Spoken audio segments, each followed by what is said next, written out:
Welcome to the Big Success Podcast, cutting-edge conversations on business and personal success, as well as how to level up. Here's your host, #1 business coach in the world, Brad Sugars. Anna Hemmings has just blown us away with so many great tidbits. You know, when you're looking at someone that has won 6 world championships, Olympic medalist, but in the middle of her career went through chronic fatigue syndrome, was told by doctors she'll never, ever race again. How does resilience happen? How does these things? Anna breaks it down for you and for me and helps us see how success happened for her. And not just, you know, some people, they win a championship, but to do 6 world championships, to do world champion in 2 different events at the same weekend, this is someone who totally understands success. Now, she's not just a speaker and a coach on the subjects of team and leadership today. She really does help us understand the psychology of where success happens. So dive into the Big Success Podcast, follow Anna, learn from her. This is a great episode. Remember, if you want to support everything we do, click that like button, click that follow button, make sure you're subscribed. Here's Anna Hemmings.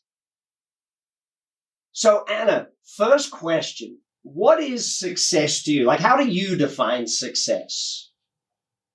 So success for me has always been, particularly when I was competing as an athlete, about setting a goal, setting a target, having a plan to achieve it, and ultimately achieving the target. You know, you might not always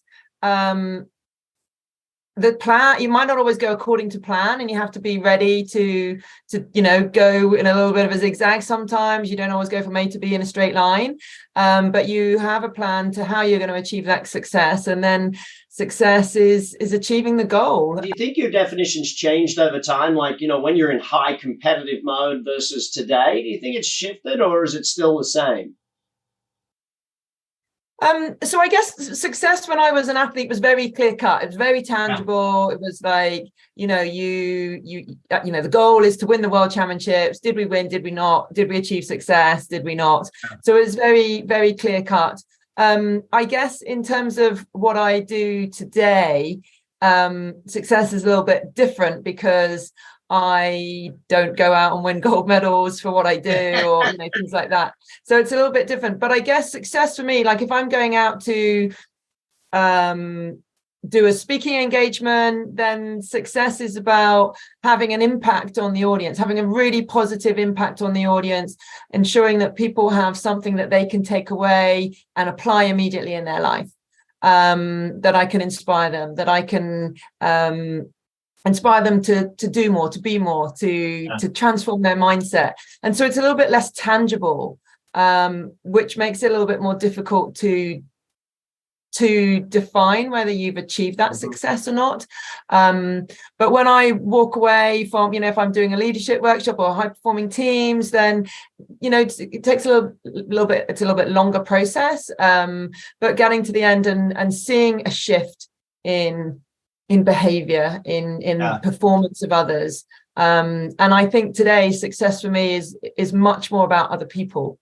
Whereas in my career, it was about me, it was about my team, but ultimately I was the one on the water, doing the race, or together with a partner. But today my success is much more about the people that I work with and seeing them achieve success. Let's go back then. When do you think you chose success in life? Was there a specific moment? Was it as a kid? Was it from a coach, your parents? Like, where do you think you chose that? Because, going for that level of success, you must have made a decision at some point. When I chose my standard of success, do you mean my level? So I, at a very young age, discovered the Olympic Games, sort of 8-9 years old, and seeing that on the TV. It was the 1984 Los Angeles Olympics, watching that, and I was just like, I want to be a part of that. I want to be involved in the Olympic Games. That looks like so much fun, so exciting. So, I was aiming pretty high from an early age. And I guess, even then it was probably just a dream. But quite quickly, I was lucky because my sport was kayaking, and I stumbled upon a kayak club called Elmbridge Kayak Club, and they were a very successful club. They were one of the best clubs in the country. They had athletes there who were on the Great Britain team, who were going off to the Olympics, who were winning at World Championships. And so it became quite apparent quite early on that this is possible. Like, I want to go to the Olympics, and this isn't just something people on the TV do. This is something people at my club who I see regularly every day. So it became more feasible to aim high, because I could see people who were real to me doing that. It wasn't these people who I was just putting on a pedestal who don't seem human. So that, I think, made it a little bit easier for me to go. I mean, it was still not everyone in my club aimed at that level and achieved it. That's, but I was like, yeah, I want a piece of that too. So when you look at success, you must have over the years developed a formula for it or a way. How does success happen in your mind? What's the way it works? Well, so yeah, there were a number of steps, I guess. It's not just a straightforward thing, but having a really clearly defined goal is the first thing. So knowing where you're going, why you're going there, and then getting people on board. So I learned, not immediately, but at a certain stage in my career, that no one achieves success on their own. Like, that doesn't happen. And also, there's no gold medal for the person who does it all by themselves. So we don't need to do it all by ourselves, and we are better as part of a team. So we absolutely, 3 minds, 4 minds, 6 minds are better than 1 mind. And so we absolutely need, and I didn't embrace that in the beginning. I didn't learn the power of that until a little bit later on. So absolutely, once we've got that clear vision of where we're going and how we're going to get there, getting a team on board, getting that team aligned to where you're going, and everyone in the team understanding how they contribute to achieving the common goal is really, really crucial. And then, I mean, I could take you through a whole bunch of steps, but it's a mindset for me. It really is a mindset of understanding what it is I need to do to get there, but being almost relentless in your pursuit of that goal. Asking yourself every day, what else do I need to do to be better? For me, how do I make my boat go even faster than it did yesterday? What else do I need to do? And because it's not just one thing, and it's not just one time. Success, winning, it's not just once in a while we do the right things. It's like, I've got to do the mental training, eating the right foods every day. I've got to stretching, maximizing recovery every day. I can't just eat the right foods once in a while and go, I'll eat healthy again tomorrow. Success comes with hard work and consistency. And so it's about getting the basics right and doing them right all the time, day in, day out, week in, week out, so that you can to achieve that success.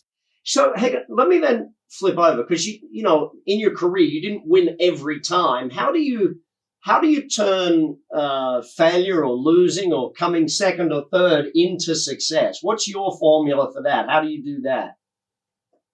So what's really crucial is recognizing that, yes, you're not going to win every time, and that's okay. I was having this conversation with my son yesterday, who's 9. He's going, I've never lost a running race at school. I'm never going to lose a running race ever. I'm like, really? That's not going to happen. No, never going to lose.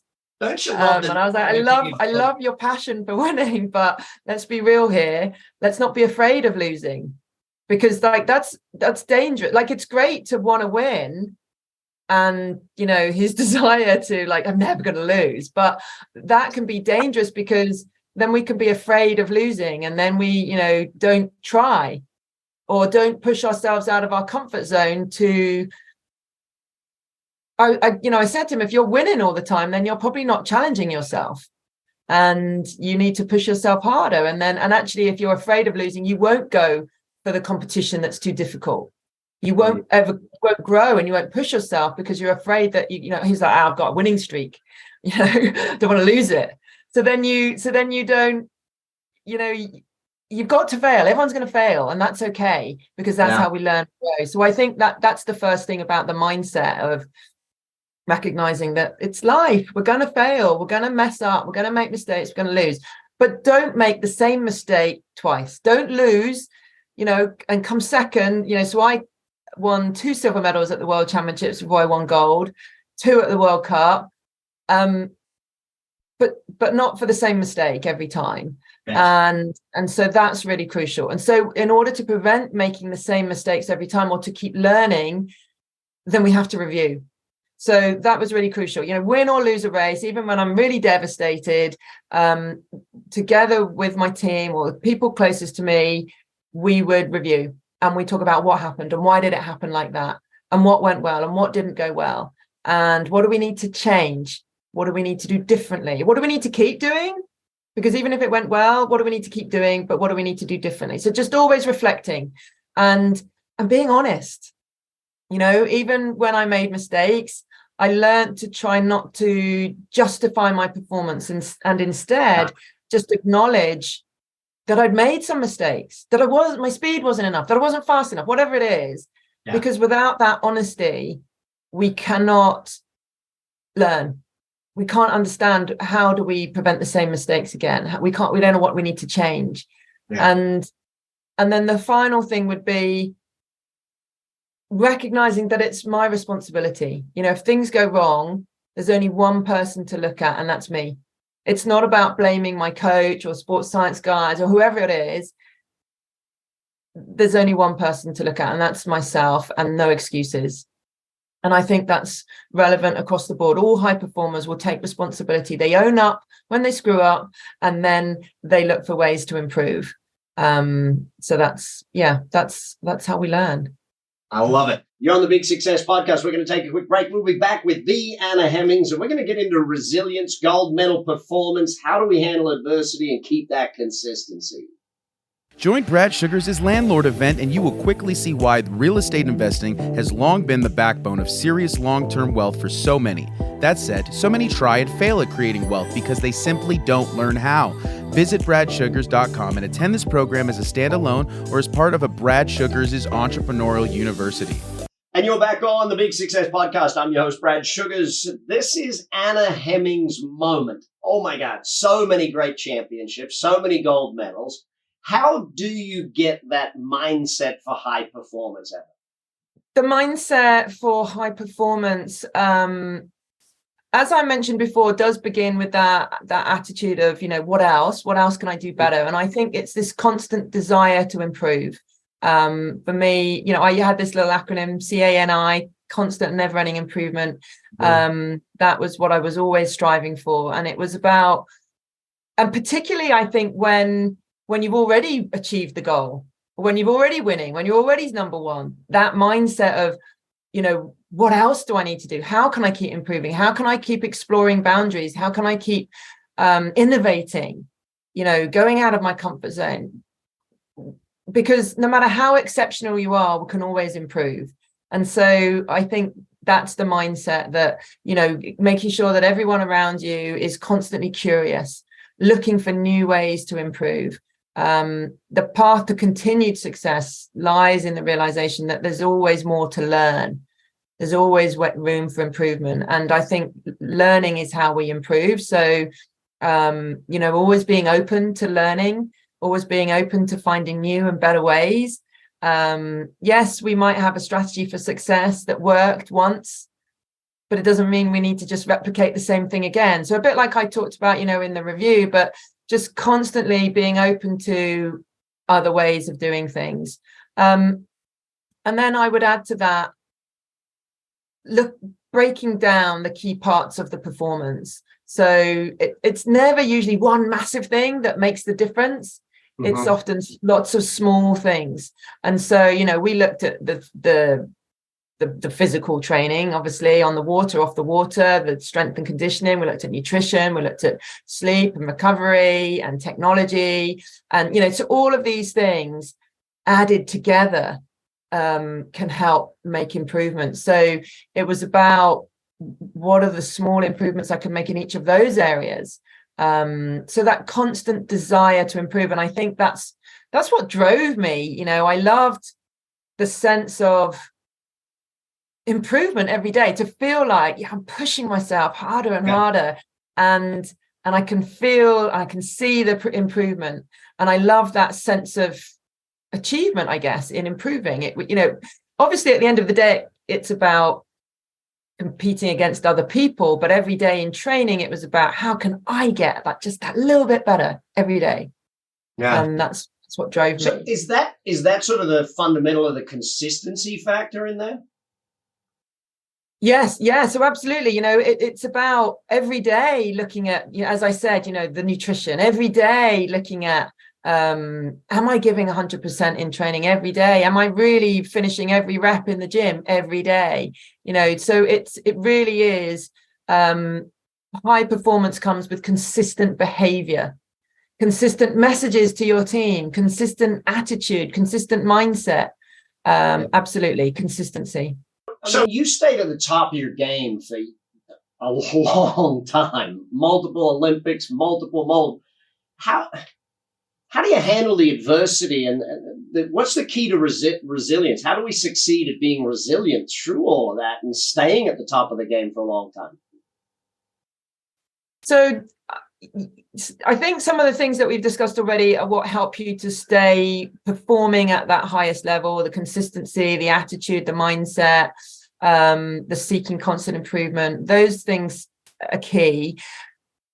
And also recognizing that we're going to have dips. And, my career, yes, I won 6 world championships between, in the space of how many years, like 8, 9, 10 years.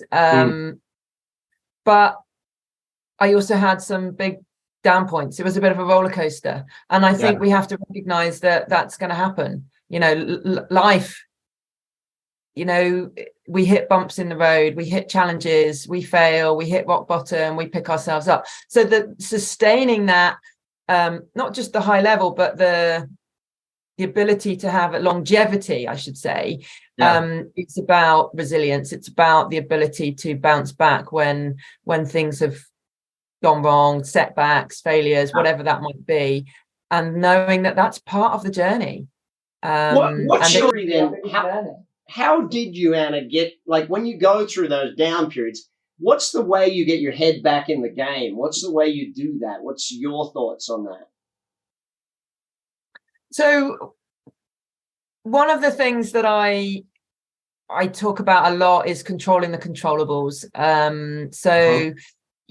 We can't always control the circumstances we find ourselves in. I had a big illness that had me out of the sport for 2 years. And, we find ourselves in a global pandemic, things like that. We can't control many of these circumstances, but we can choose how we react. We can choose how we respond. There are many things that we can't control. And, so that's really important. But we can choose our attitude. We can choose our actions, our behaviors, the way we think, the way we behave. There's so much that we can choose: our energy, who we build relationships with. And that's crucial, when we're facing adverse situations or even pressure situations. I think back to some of the races where, I was the favorite. And when you're the favorite, there's a lot of weight of expectation. People are like, yeah, Anna's going to win. Anna's going to, she's the favorite. She's got this, all of that. And that's hard. But I realized, I worked with a sports psychologist for many years. So I learned so much of this from sports psychology, but I can't control what other people are thinking, what they're saying, what they're expecting. Like, I can't control the weather conditions when it comes to race day. I can't control the competitors and how fast they go, but I can control my preparation leading up to race day, how much I rest and recover and what I eat and sleep. And then come race day, I can control my race plan, my strategy for the race. I can control how fast I make my boat go. So, and that's empowering, when we're facing adverse situations that we don't like, or any kind of setback, there'll be things that are happening around you that you can't control. So we focus our attention on where I can have impact. Who can I influence? What systems can I change? What can I do in my communication, or whatever it might be? My attitude is where we focus our attention. So let's flip it over for a second. You had to build a team, not just to get to the championships, but then when you hit chronic fatigue, building yourself back up and winning more championships. When you teach how to build a high-performance team, what are some of the fundamentals that we can take away from your teachings? So at the absolute foundation of any high-performing team is trust. Really, that's where we have to begin. And I know that from the work that I've done in business, but I've also been in teams in sport where there wasn't trust, and it didn't work. And I've been in teams where, and I know the power of teamwork because I've been in teams where, so I raced in the kayak K4. And I was in one year where we were in a team and there were 4 girls in that boat who were the 4 fastest in the country, and we didn't make the best boat. We didn't make the fastest 4 because there was the teamwork, the cohesion, the trust wasn't there. And there'd be 4 other girls from another country who were not as quick as us 4 individually, but were a better unit. And teamwork beats talent every time. And it starts with trust. And it starts with the ability to be vulnerable with each other, to know that I can put my hand up and say, do you know what? I don't understand. I don't know why we're doing this, or, I don't agree, or, I made a mistake, all of that, knowing that I won't be judged, knowing that it won't be held against me, that it's okay if I show a weakness. Which is a big thing in sport, showing a weakness. We just don't do that. It's like game face on. But if you want to build trust in the team, you have to do that. And you have to know that there's no judgment here. And every voice is going to be heard and listened to. So that's really crucial for building the relationships in the team, and knowing, if you're sitting on the start line of the World Championships, Olympic Games, I need to know that you've got my back. I need to be able to share with you that I'm feeling nervous, and that's okay. Or if I make a mistake in the heats, I got to own it, and it's okay. No one's going to judge me. I've got to put my hand up and admit that, so we can discuss it and we can work through it for the semis, so we don't make the same mistake again. It's that kind of trust that is so crucial in a team. Love it. You're on the Big Success Podcast. Anna Hemmings is going to bring us back and talk about going from good to great. Anna Hemmings is Britain's most successful female marathon kayaker with a staggering 11 world and European championship medals, 9 of them gold. She is now a leading inspirational speaker and coach on resilience and high performance. To learn more about Anna Hemmings, please visit annahemmings.com. And you're back on the Big Success Podcast. We're going to look at good to great. Anna, you are possibly the best example of someone that can teach. What's the difference between someone who, sets a good goal and someone who sets great goals? Like, someone could go for 1 gold medal, but, multiple championships, world champions 6 times, multiple. How do you go from that mindset to that mindset? What's your thoughts? So how do you go from good to great? So much of what we've talked about already is really relevant. But I think, some of the things around team are really important. We talked about trust in a team, but one of the things that helps a team to become really optimal is things like what we talk about healthy conflict. So if we want to get optimal solutions, the best ideas, take the best strategy, then we need to hear from everyone in the team. And we need to be able to have a really passionate debate and discussion, argument, even in a healthy way, not, mean-spirited, destructive, but, be able to challenge, to question one another. The best teams that I was a part of, where we were, arguing about the race strategy and arguing about the training and what was the best way to do this? What's the best way to approach that? And knowing that it's all done with positive intent and that we're just trying to search for the best answers, the best solutions. And you can't do that if there's only, one person who's dominating the conversation. How in teams, they've all, there's 8 of you and there's always 2 or 3 who are the loud ones, but sometimes it's the quietest ones who have the best ideas. And they put forward the idea and it just gets knocked out of the park because they just don't stick with it, or they are not heard even. And if you want the best solutions, we need all of the voices. And if you want ultimate commitment from the team, then everyone needs to feel heard. And that's really important, that everyone's had a voice, everyone's felt listened to, and we're all going to buy in.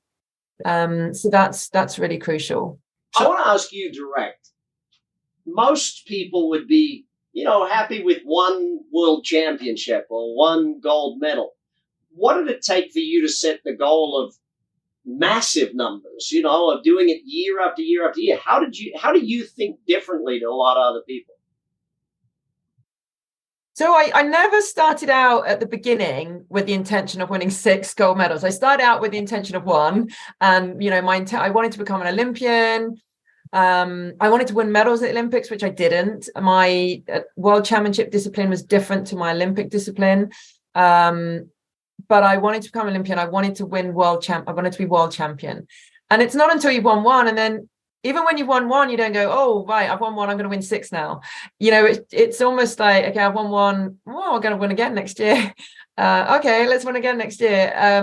And so there was never an intention. And there was never I don't think there's any other, there was never an intention to go, right, the record is 5, I want 6. It wasn't really like that. But I guess it was just, back to what I was saying, the same performance is never good enough to win the following year. So again, there's a challenge. There's this, in sport, like in business, the performance levels, the standards are always rising. Yeah. No one's standing still. You've got to keep moving forwards. And when I won the first world championships, that wouldn't have been good enough to win the 6th one. Yeah. So there was always this, right, if I want to win again, I've got to get even better. I've got to go faster. I've got to go faster next year. I guess at a certain point, there was the big challenge for me was, coming back from 2 years out with illness. I just want to get back and prove to myself that I can win. And then it was like, oh, what if I could do consecutive years? That would be really cool. Back to back. I guess there was just no limits. In one world championships, I won the singles and the doubles in one weekend. So singles K1 one day, 24 miles it was at the time, another 24 the following day. And it was just like, yeah, let's try it. Let's give it a go. I guess there was just I didn't put any barriers in my way that, some people have limiting beliefs about what's possible. And it wasn't just at me. In fact, it was my coach who suggested that at the time. He was like, well, why don't you do, let's do the K1 and the K2. Let's do both. Okay, let's give it a go. And so okay, I'll just win 2 world championships. Yeah. Okay, it's just a throwaway thing. Yeah, let's do both. Yeah, I love that. I mean, I didn't know. I knew I felt confident I could win the singles, but doing back to back and doing the doubles, I'd never done that. I didn't know, but my attitude was, let's just try. Let's see what's possible. So rather than saying just, no, it's not going to happen, that's not possible, it was, let's give it a go. Let's see what we can do. Let's see where the limits are. Where are the boundaries? And there was, so it was just, let's just take opportunities. And when he says that, okay, let's do it. Let's figure out a plan. Let's find a way to make it happen. Yeah. It was that kind of attitude, I suppose. Why not? If not me, then the companies you work with and you coach their leadership and that sort of thing, from Red Bull or British Airways, Amazon, these are big companies. What do you see as their mindset that makes them achieve so much? What's the difference between them and a company that doesn't go massive? Oh, that's a good question. I think that the think big, the extraordinary goals, I think that the companies that are really leading at the moment are challenging their own beliefs about what's possible, challenging their own limits, setting those stretch targets, right, we hit the targets this year. And this is what I get brought in a lot for, sales teams, we've hit the targets this year, we smashed our targets, brilliant.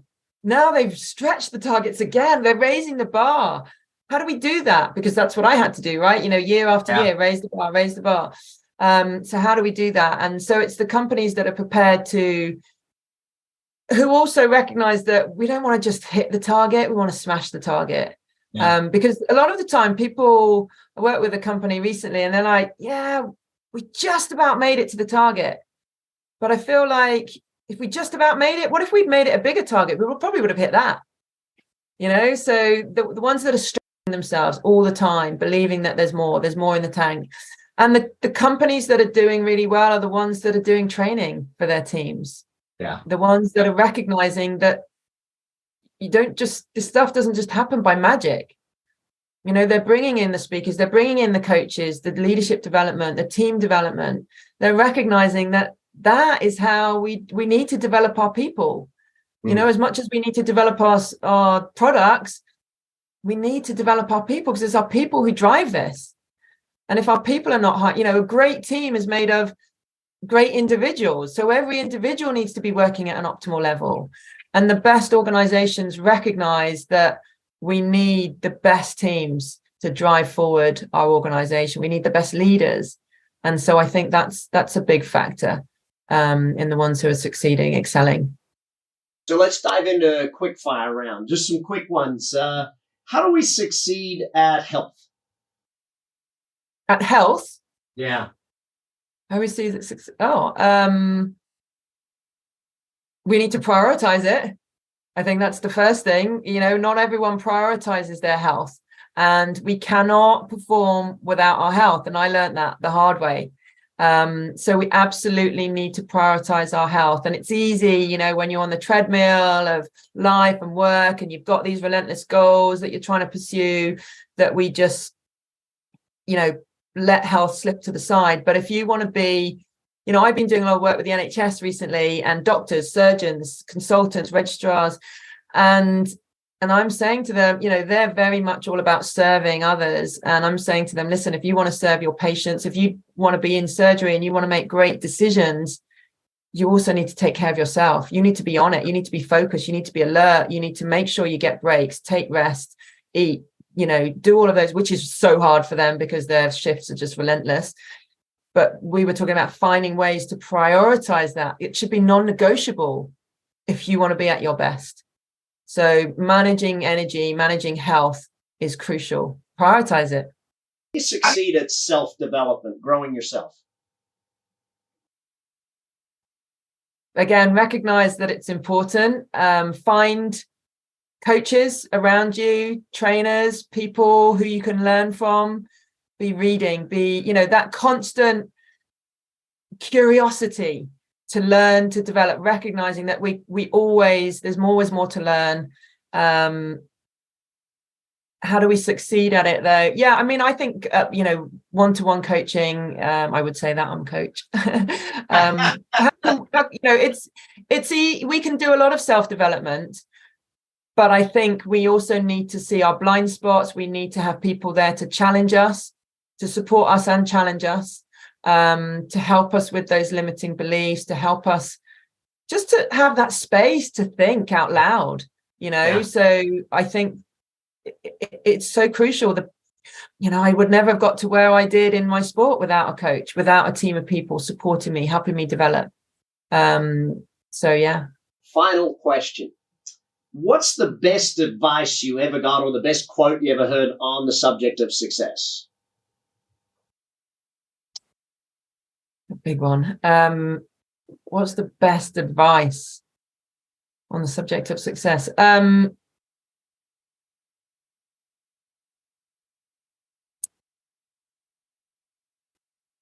It's really tricky, actually. I'm trying to think of the best piece of advice I was ever given. I guess a lot of the advice that helped me succeed came from my sports psychologist. And I think that focusing, I was told, to build my confidence was at the root of success. I think is at the root of high performance, and I was always encouraged to focus on my strengths, to understand what I was great at. Because if I'm going to sit on the start line and focus on everything that I'm bad at, my weaknesses, the things I need to avoid, I'm never going to perform at my best. So if I want to be successful, I need to have my strengths on the tips of my fingers. And, I'm from England. It's a British culture where we don't talk about our strengths. We don't talk about what we're great at. We can reel off our weaknesses really well, but strengths, but that is so crucial if you want to build confidence and achieve at the highest level and perform at your best. This is the Big Success Podcast. Anna Hemmings has blown us away here today. If you love what we do, support our work, click that button, subscribe, follow this podcast, and make sure you keep on focusing on your success. And that's the Big Success Podcast for today. Hopefully you took a lot of notes, and hopefully you learned a bunch, and hopefully you're going to take action on it and refer people. Remember, if you haven't subscribed, click that subscribe button now. Be with us every week on the Big Success Podcast. BS, Brad Sugar's Big Success. Take action. Check the show notes for all the links. I'll give you all the links for everything that your speaker had. Make sure you follow through and keep the learning going. Remember, you got to grow into your goals. I'll speak to you next time on the Big Success Podcast. You've been listening to the Big Success Podcast with the #1 business coach in the world, Brad Sugars. To learn more about how to achieve business and personal success, as well as how to level up or listen to past episodes, visit www.bradsugars.com.